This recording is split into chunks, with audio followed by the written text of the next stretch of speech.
ಅದಕ್ಕೆ ಇನ್ನಷ್ಟು ವಿಚಾರಗಳನ್ನು ಸೇರಿಸುವ ಕೆಲಸವನ್ನು ನಾನು ಮಾಡಲಿಕ್ಕೆ ಬಯಸ್ತೇನೆ. ಇವತ್ತೇನು ಮೂಡ ಹಗರಣ ನಡೆದಿದೆ, ಅಲ್ಲಿ ಪ್ರಸ್ತಾಪವಾಗಿರ್ತಕ್ಕಂಥ 464 ಸರ್ವೆ ನಂಬರ್ನ ಭೂಮಿ ಏನಿದೆ ಅದು ಸಿದ್ದರಾಮಯ್ಯನವರ ಕುಟುಂಬಕ್ಕೆ ಸೇರಿದ ಭೂಮಿ ಅಲ್ಲ. ಅದು ಒಂದು ದಲಿತ ಸಮುದಾಯಕ್ಕೆ ಸೇರಿದ ಭೂಮಿಯಾಗಿರುತ್ತೆ. ಆ ಭೂಮಿ 1992-93ರಲ್ಲಿ ಮೂಡಾದಿಂದ ಅಕ್ವೈಜೇಷನ್ ಆಗಿದೆ. ಅದಾದ ನಂತರ ಅದು 4-1 ಆಗುತ್ತೆ.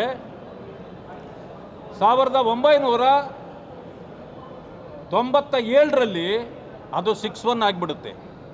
ಒಂದು ಸಾರಿ 6-1 ಆದಮೇಲೆ ಯಾವುದೇ ಕಾರಣಕ್ಕೆ ಮೂಡ ಇರ್ಬೋದು, BDA ಇರ್ಬೋದು, ಯಾರೇ ಇರ್ಬೋದು, ಅದನ್ನು ಮತ್ತೆ ಡಿನೋಟಿಫೈ ಮಾಡ್ತಕ್ಕಂಥ ಯಾವುದೇ ಪ್ರಮೇಯ ಬರೋದಿಲ್ಲ, ಮಾಡಲಿಕ್ಕೆ ಸಾಧ್ಯವೂ ಇಲ್ಲ. ಒಂದು ಸಮಯ ಅವ್ರಿಗೆ ಒಂದು ಸೈಟ್ ಕೊಡ್ಬೋದು, ಅದು ಮೂಡಾಗೆ ಬಿಟ್ಟ ತೀರ್ಮಾನ.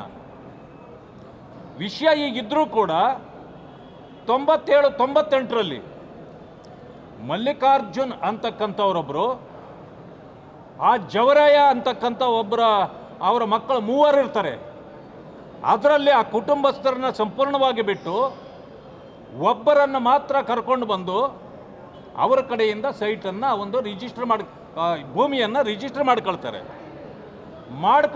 ರಿಜಿಸ್ಟರ್ ಮಾಡ್ಕೊಂಡಿದ್ದ ಮೇಲೆ ಅದು ನಮ್ಮ ಭೂಮಿ ಅಂತ ಇದು ಅರ್ಜಿಯನ್ನು ಕೊಡಲಿಕ್ಕೆ ಪ್ರಾರಂಭ ಮಾಡ್ತಾರೆ. ಆದರೆ ಡಿನೋಟಿಫಿಕೇಷನ್ ಆಗೋದಕ್ಕೆ ಮುಂಚೆ ಅದಾಗಲೇ ಮೂಡ ಅದನ್ನು ಸೈಟ್ಗಳನ್ನು ಮಾಡಿ ಮಾರಾಟ ಮಾಡಿಬಿಟ್ಟಿದೆ. ಹಿಂಗಿದ್ದರೂ ಕೂಡ 5-6 ವರ್ಷ ಸುಮ್ಮನಿದ್ದು ಮತ್ತು ಸಿದ್ದರಾಮಯ್ಯನವರ ಶ್ರೀಮತಿಯವರಿಗೆ ಕುಂಕುಮ ಭಾಗ್ಯ ಅಂತೇಳಿ ಆ ಜಮೀನನ್ನು ಆ ಮಲ್ಲಿಕಾರ್ಜುನನ್ನವರ ಕಡೆಯಿಂದ ಅವರಿಗೆ ಕೊಡಲಾಗತ್ತೆ.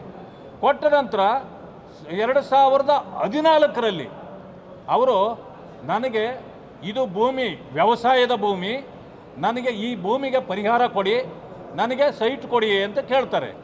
ಆದರೆ ಅಷ್ಟೊತ್ತಿಗೆ ಆ ಸೈಟ್ಗಳೆಲ್ಲ ಮಾರಾಟವೇ ಆಗಿರ್ತದೆ ಮೂಡಾದಲ್ಲಿ.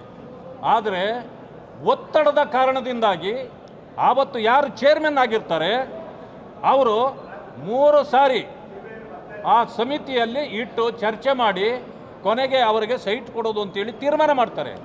ಇದು ಯಾವ ರೀತಿ ಮಾಡ್ತಾರೆ ಅಂದರೆ, ಇದು ತುರ್ತು ಅನ್ನೋ ರೀತಿಯಲ್ಲಿ, ಯಾವುದಕ್ಕೂ ತುರ್ತು ಇರೋದಿಲ್ಲ, ಇನ್ಫ್ಲೂಯೆನ್ಸ್ ಇರೋದ್ರಿಂದ ಆವತ್ತು ಯಾರು ಮುಖ್ಯಮಂತ್ರಿ ಆಗಿದ್ದರೋ ಆ ಕಾರಣಕ್ಕೆ XXX 4X ಅಂತ ಹೇಳಿ ಅರ್ಜಿ ಮೇಲೆ ಬರೆದು ತೀರ್ಮಾನ ತೆಗೆದುಕೊಂಡು ತಮ್ಮದೇ ಅಲ್ಲದ ಜಮೀನಿಗೆ ಇವತ್ತು 14 ಸೈಟ್ಗಳನ್ನು ತೆಗೆದುಕೊಂಡಿದ್ದಾರೆ. ಹೋಗಲಿ, ಸೈಟ್ಗಳು ಎಲ್ಲಿ ಕೊಡಬೇಕಾಗಿತ್ತು ಅಂತಂದರೆ ಕೊಟ್ಟಿದ್ದೇ ತಪ್ಪು. ಒಂದು ಸಮಯ ಯಾವುದಾದ್ರೂ ಸೈಟ್ಗಳು ಕೊಡೋದಿದ್ರೆ BDAನಲ್ಲಿ ಆದೇಶ ಇದೆ, ಬೇರೆ ಬೇರೆ ಕಡೆ ಆದೇಶ ಇದೆ. 1 ಎಕರೆಯನ್ನು ಅಕ್ವೈರ್ ಮಾಡಿದರೆ 40-60 ಸೈಟ್ ಒಂದನ್ನು ಕೊಡಬಹುದು. ಅರ್ಧ ಎಕರೆ ಅಕ್ವೈರ್ ಆದರೆ 30-40 ಸೈಟ್ ಕೊಡಬಹುದು. ಇದೇ ಇರೋದು. ಆದರೆ ಅಲ್ಲಿ 50-50 ರೇಷಿಯೋನಲ್ಲಿ ತೆಗೆದುಕೊಳ್ಬೇಕು ಅಂತೇಳಿ ಆದೇಶ ಮಾಡಿ ಆಗುತ್ತೆ. ಅದರಲ್ಲಿ ಎಲ್ಲಿ ತಗೊಳ್ತಾರಂತಂದರೆ, ಇದು ಆಗಿರ್ತಕ್ಕಂಥದ್ದು ಬೇರೆ ಕಡೆ, ಇವರು ಸೈಟ್ ಕೊಡ್ತಾ ಇರೋದು ಇದರಲ್ಲಿ ವಿಜಯನಗರ ಇವತ್ತು ಕಾಸ್ಟ್ಲಿಯೆಸ್ಟ್.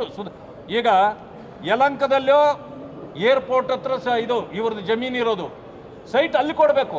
ಆದರೆ ತಗೊಂಡಿರೋದು ಎಲ್ಲಿ? ಸದಾಶಿವನಗರದಲ್ಲಿ. ಅಂದರೆ ಈ ರೀತಿ ಈ ಗುಳುಂ ಮಾಡ್ತಕ್ಕಂಥ ಕೆಲಸವನ್ನು ಇವತ್ತು ಮುಖ್ಯಮಂತ್ರಿಗಳ ಕುಟುಂಬದಿಂದ ಆಗಿದೆ. ತನ್ನದೇ ಅಲ್ಲದ ಜಮೀನಿಗೆ ಈ ರೀತಿ 14 ಸೈಟ್ಗಳನ್ನು ತಗೊಂಡು ಇದು ದೊಡ್ಡ ಹಗರಣ ಆಗಿದೆ. ಈ ಹಗರಣವನ್ನು ಉದ್ದೇಶಿಸಿ ಇವತ್ತು 2 ಸದನಗಳಲ್ಲಿ ನಾವು ಪ್ರಶ್ನೆ ಮಾಡಿದ್ದೇವೆ. ಚರ್ಚೆಗೆ ಅವಕಾಶ ಕೊಡಬೇಕಾಗಿತ್ತು. 2 ಕಡೆಯಲ್ಲಿ ಚರ್ಚೆಗೆ ಅವಕಾಶ ಕೊಟ್ಟಿಲ್ಲ.